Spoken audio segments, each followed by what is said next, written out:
it's great to be here. My name is Torsten Reil. I'm the founder and former CEO of a company called NaturalMotion, which I founded in the UK. In fact, I lived in the UK for just over 20 years. I'm now back in Germany, which is where I'm originally from. I live in Berlin, and I mainly invest now in AI and deep tech companies. And what I want to do today is talk about something that in some ways goes without saying, but in other ways I think should really bother us all, and that is we're not building big enough companies in Europe. In fact, it's pretty embarrassing. If we look at the comparison, the US has 109 unicorns, so that's companies that are privately held and worth more than $1 billion. China has 59, and that's growing fast, and all of Europe only has 26. And I do think that's embarrassing, and I wonder why that is. I mean, there are all kinds of reasons, I think, why we don't have that many big companies. You could list access to finance, infrastructure problems, maybe too much regulation. But I actually think these are all excuses. I think the real reason is something else, and I think that we as founders don't usually think big enough in Europe.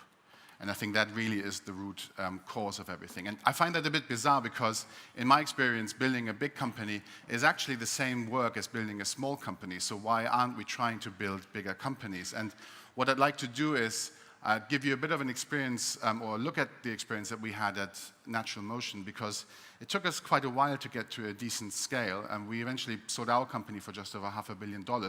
But it took us a while to get there. And there were quite a few things that I learned on the way that I'd like to share and that I wish I had known earlier, because I think we could have got there faster. So just a bit of background on my company. It was started as a spin-out out of Oxford University. And I was working on a PhD I'm a biologist originally, trying to simulate creatures, and particularly the way they walk. So the idea was to create neural networks that would control physically simulated characters on a screen and learn what the biological mechanism was. I used genetic algorithms to optimize these neural networks, and the idea was to eventually have something walk in a human-like manner. But I want to show you what the first results looked like. This is actually one of the first creatures that was evolved overnight for over 8 hours on a computer, and the next morning I got up and looked at it, and it walked like this. So it was pretty rubbish, basically. It was back to the drawing board for us, because this was more like a Monty Python silly walk than it was actually real walking. But we spent a lot more time on the biomechanics of the body, the neural networks, and the genetic algorithms. So further down the line, we got to something like this. Again, it's not walking at this point, but we're now using artificial evolution to, generation after generation, improve this behavior. So after 5 generations of artificial evolution, you'll see that this character takes the first steps. And a few more generations, it takes a few more steps still. And then eventually this thing walked without falling over. And by the way, the networks had to be really small around the time. There was no deep learning, no real computing power. We only had one Pentium chip, basically. But we still got this to work from no walking to full walking, that whole evolutionary path, eventually in about 8 minutes. So it became super fast. And we got really excited by this because, wow, we thought we could revolutionize in interactive entertainment, because usually what you have in games in particular, but also in simulation, you have characters that only look interactive, but they're not really interactive. You pre-animate them, you create animations with keyframing or with motion capture, which is digitizing real humans, and then you play it back in the game. But that's not really interactive, whereas our simulation was truly interactive, and that meant that you could have characters that could be surprising, much more realistic. And here's a video of what happens if you put 2 of our characters, and the technology is called Euphoria, by the way, too close to each other. They will start to do something, and even though we didn't program that in, it becomes, I think, quite interesting. So here you can see those 2 characters trying to defend their space. And this is not something that we put into their algorithms. They just do it automatically because they try and defend their body, and they have reaction algorithms. You can also see that they fully balance and that it almost seems like they have intent. And this kind of emergent behavior was something that we were really excited about and we wanted to use commercially and, as I said, revolutionize interactive entertainment. This, by the way, goes on for 20 minutes, another 20 minutes. I'm not going to show you all of it. So we realized at this time, though, that the consoles of the time and also the PCs weren't fast enough to run all of this in real time. Even though that was the dream, we had to start somewhere else. And where we started was to use this technology for visual effects, and specifically as software to create virtual stuntmen in visual effects. So our first software was used in a whole bunch of Hollywood movies like Lord of the Rings, Troy, and many others, but also commercials. And I can only show you the commercials, unfortunately, not the movie clips. But here's one that was done by the Mill in London for Pepsi. You can see all of this here is live action at this point.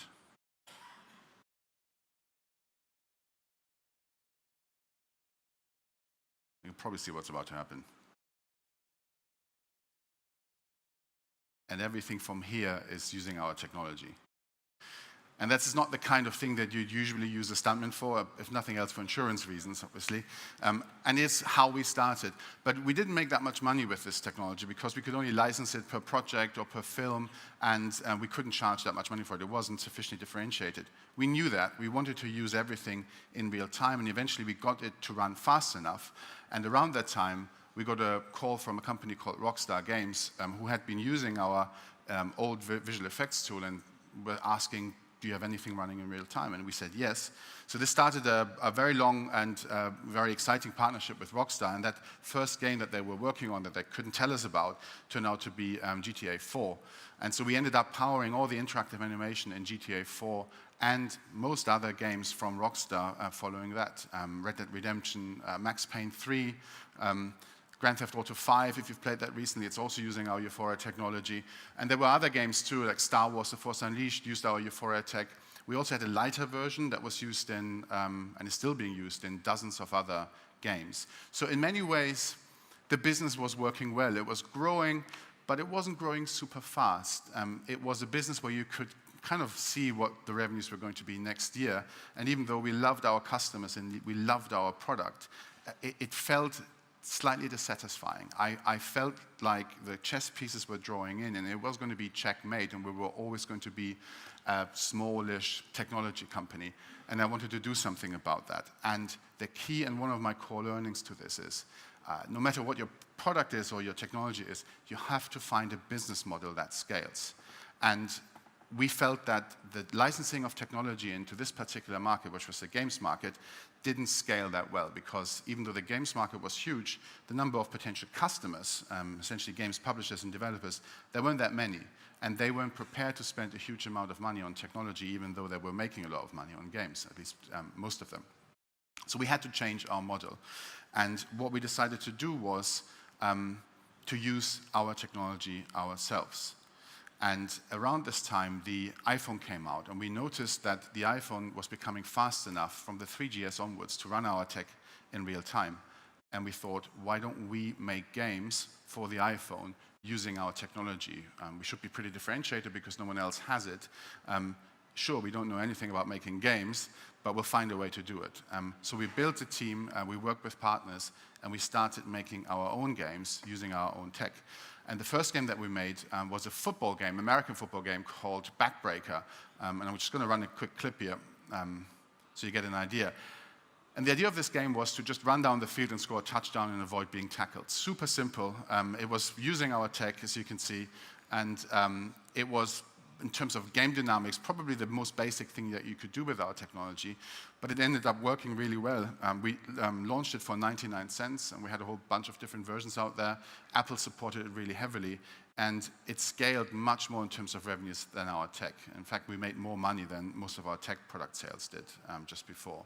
So we felt we're onto something, and we scaled this gaming business up.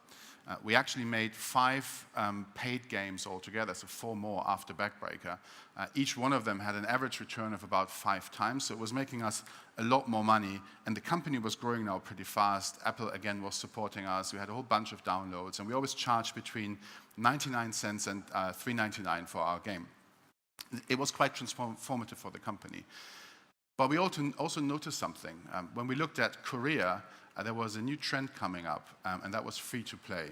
And that meant that you could download the game for free, and then you'd pay in the game. And it felt like that had way better distribution dynamics than just selling a game, and it could potentially make a lot more money.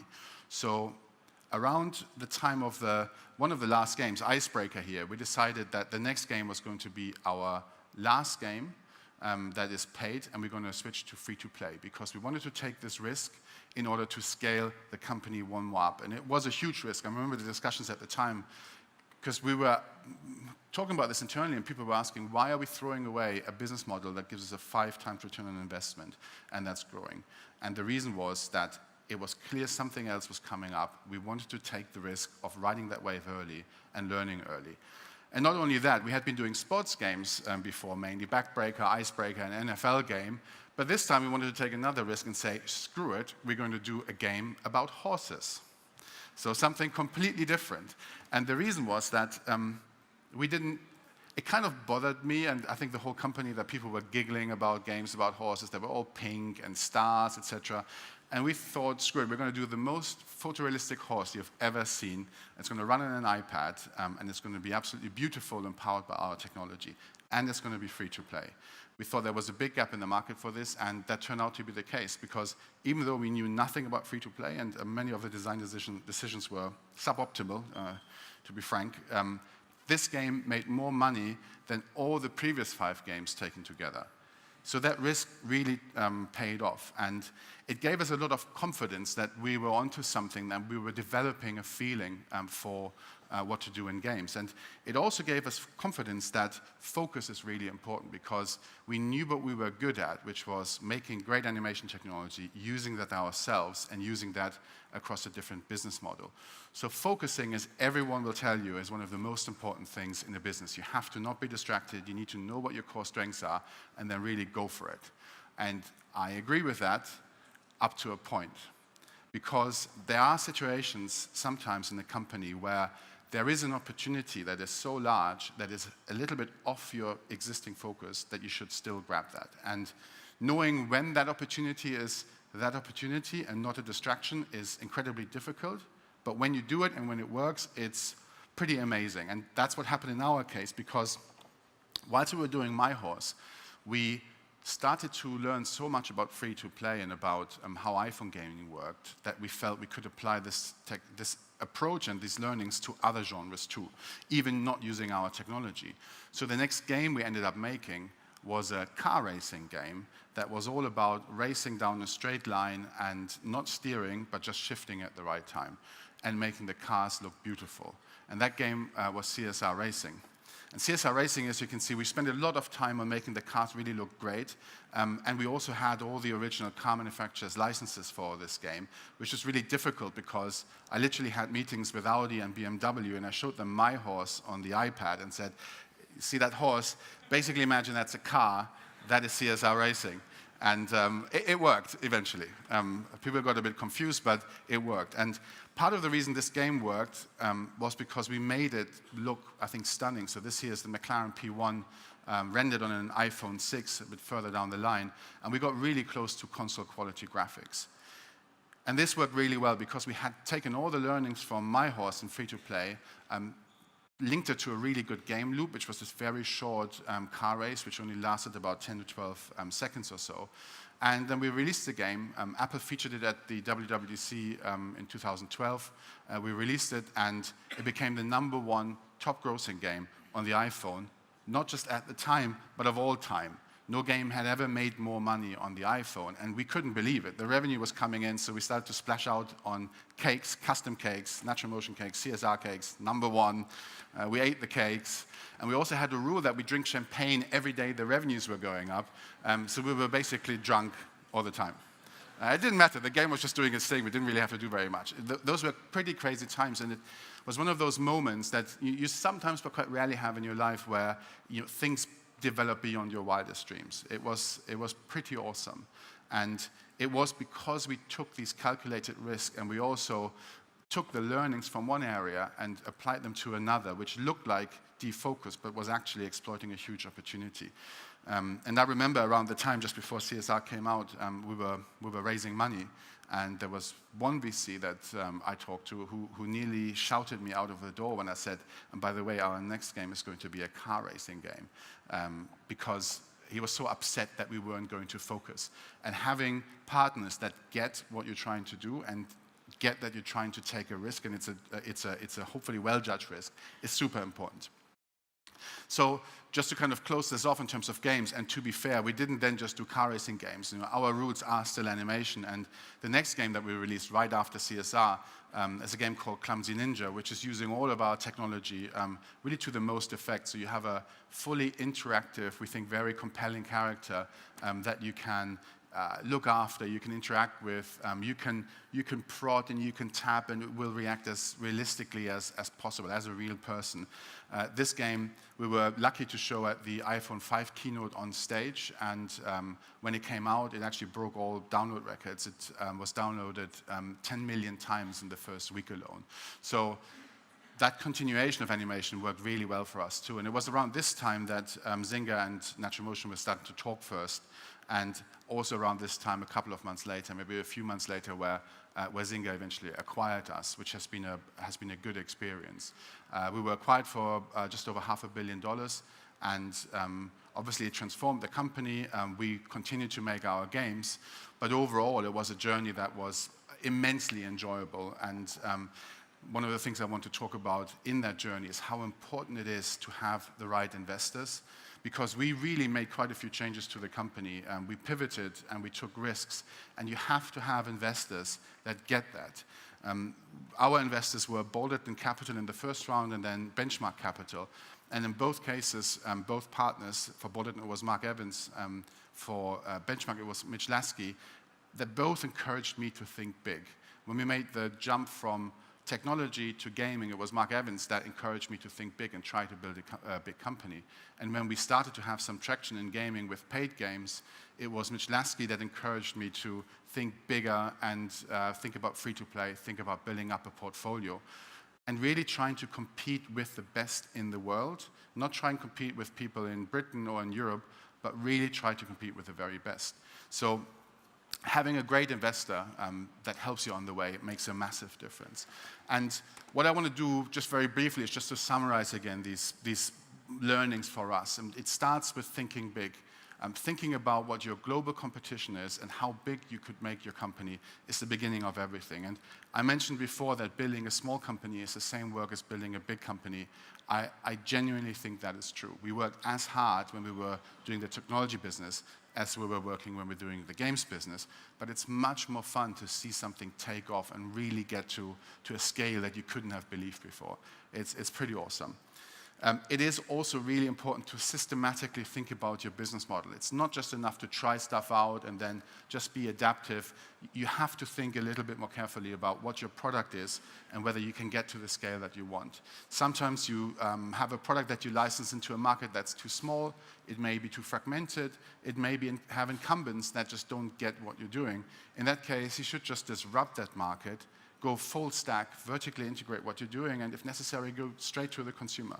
It's all possible, and it's become even more possible now because so many services like AWS, for example, are now available, and you don't have to develop all of that stuff yourself. And part of that means taking risks and pivoting, and I mentioned that knowing when to take those risks, knowing when to pivot, and knowing when focus actually means you're staying on the same line, but it's not fast enough, you've got to move somewhere else. And knowing that difference between distraction and a big opportunity, that is really what a good entrepreneur needs to have, developing that kind of judgment. And in my experience, it takes a while. You probably don't have it straight away, but then having the guts and having the investors and partners and the team to help you with that is crucially important. And then finally, something I see quite a lot right now when I look at deals, a lot of founders over-optimize for valuation. They try to minimize their dilution, which I understand because they don't want to give too much away, but they compromise on the quality of the investor, and that is a huge mistake, in particular in seed and Series A rounds. You want to have investors that really help you on the way, that get what you're doing, that you don't have to manage, but they give you insights, and that give you the backbone to build a big company. I can't stress enough how much of a difference that makes. Talking of which, I am now an investor, and I'm looking for founders, who want to build something big. So if there's anyone in the audience who wants to build a big company, you can contact me via Twitter. My DMs are open, and maybe we can build the next unicorn together in Europe. Thank you very much.